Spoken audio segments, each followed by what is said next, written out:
د فساد په اړه د خلکو د تصورونو د وړاندوینې شاخص 180 هیوادونو کې د دولتي سکتور په اړه له لسګونو سرچینو څخه د معلوماتو پر راټولولو سره د فساد شاخص اندازه کوي.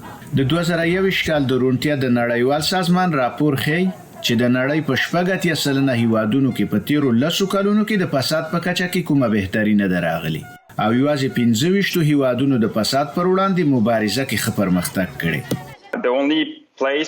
منځنی ختیځ او شمالي افریقا هغه یوازینی سیمې دي چې چیرته چې موږ په دې اړه ډېرې لاستهراوړنې نه ګورو.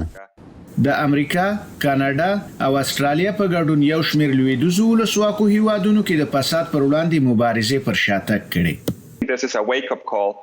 دا د ډیرو هغو هیوادونو لپاره چې د لیست په سر کې دي د راویښولو یو غږ دی.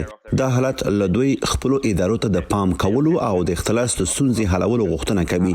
زه فکر کوم د هغه څه چې تاسو د لاس ورکړي د هغوی بیرغونه ډیره زیاته ستونزمنه ده، خو د هغه څه چې تاسو لري هغه ته پرمختګ ورکول به په پرتلیزه توګه آسان دي. بلخوا ناسمو خبرونو پر رسنیو باندې چې له فساد سره د مبارزې یو مهمه وسیله ده د خلکو باور تضعیف کړي. د اروپאי ټولنې غړو هیوادونو لکه هنګری او پولند کې هم د فساد پر وړاندې مبارزه پڅه شوې.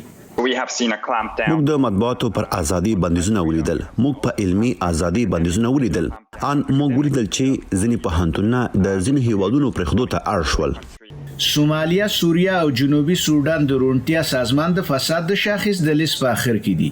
په فلیپین، مالی او وینزویلا کې هم فساد زیات شوی، خو د فساد پر وړاندې مبارزه کې یو څه لاسته راوړنې هم شته.